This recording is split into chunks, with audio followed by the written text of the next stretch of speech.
Selamat sore Bapak Ibu. Selamat bertemu kembali dalam Siraman Kalbu hari ini Rabu tanggal 15 Juli 2020. Kita berdoa. Bapa di sorga, dalam nama Yesus yang akrab berbicara dengan perumpamaan-perumpamaan, membuat orang semakin mudah untuk mengerti akan dirinya dan apa kehendak Allah Bapa di sorga lewat Tuhan kami Yesus Kristus yang sudah membawa kerajaan sorga di tengah-tengah dunia ini. Berfirmanlah Engkau agar setiap telinga yang mendengar memahami dan menghidupinya. Dalam nama Yesus kami berdoa. Amin. Matius 13 ayat 10 sampai ayat 17 dikatakan firman Tuhan demikian. Maka datanglah murid-muridnya dan bertanya kepadanya, "Mengapa engkau berkata-kata kepada mereka dalam perumpamaan?" Jawab Yesus, "Kepadamu diberi karunia untuk mengetahui rahasia kerajaan sorga, tetapi kepada mereka tidak. Karena siapa yang mempunyai, kepadanya akan diberi, sehingga ia berkelimpahan. Tetapi siapa yang tidak mempunyai, apapun juga yang ada padanya akan diambil daripadanya.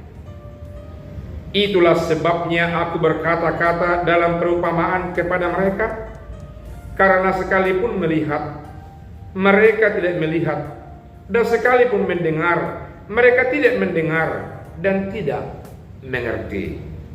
Maka pada mereka genaplah nubuat Yesaya yang berbunyi, kamu akan mendengarkan dan mendengar, namun tidak mengerti. Kamu akan melihat dan melihat, namun tidak menanggap.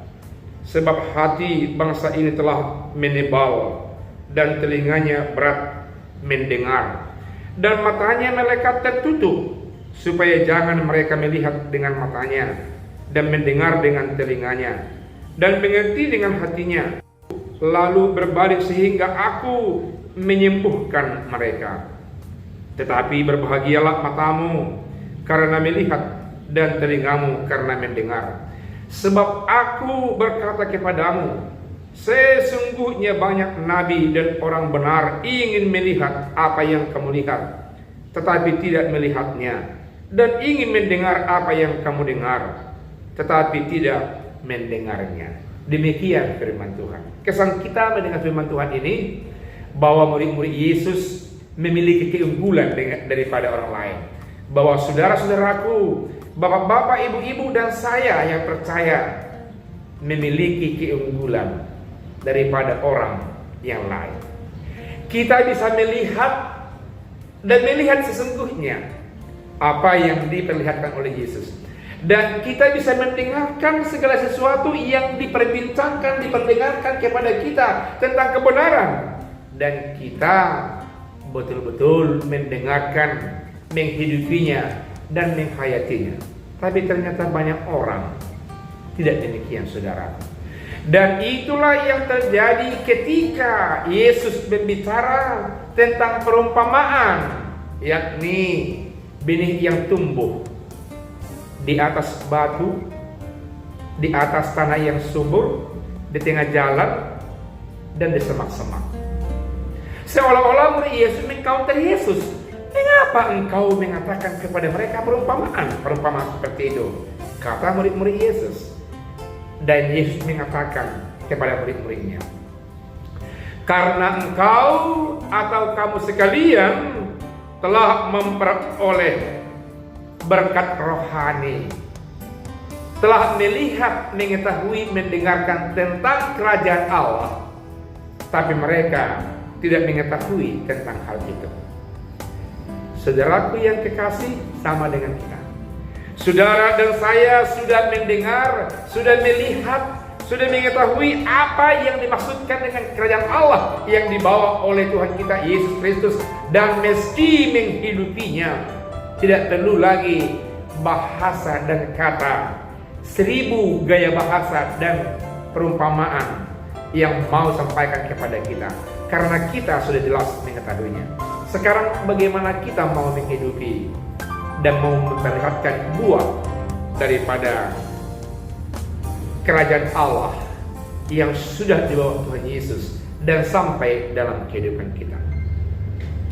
Yesus menambah penjelasan, ada pernah dikatakan oleh Nabi Yesaya bahwasanya banyak orang mendengar tapi tidak mengerti, banyak orang yang telah melihat tapi tidak melihatnya dengan sesungguhnya, karena mata mereka tertutup untuk melihat kebenaran daripada firman Tuhan itu sendiri.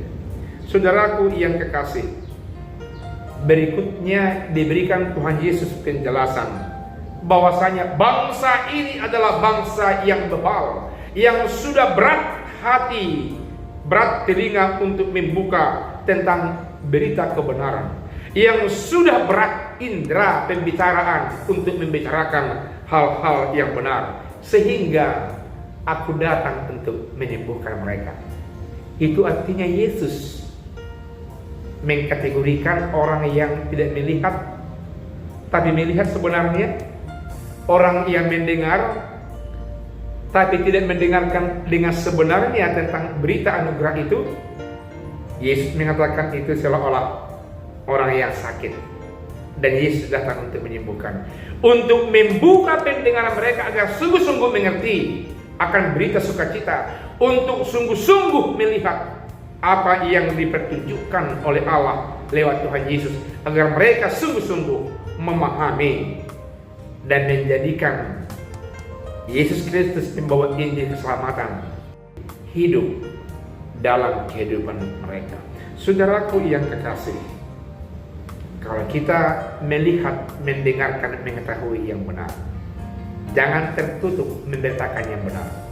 Jangan justru meninggalkan berita yang benar, segala sesuatu yang benar, dalam rangka untuk mencari sesuatu di balik itu dalam kehidupan kita yang menguntungkan pribadi, kelompok dalam hidup kita. Itu sama dengan orang yang hidupnya mendengarkan tapi tidak menghidupi, seperti benih yang jatuh di atas batu yang kerdil dan tidak hidup.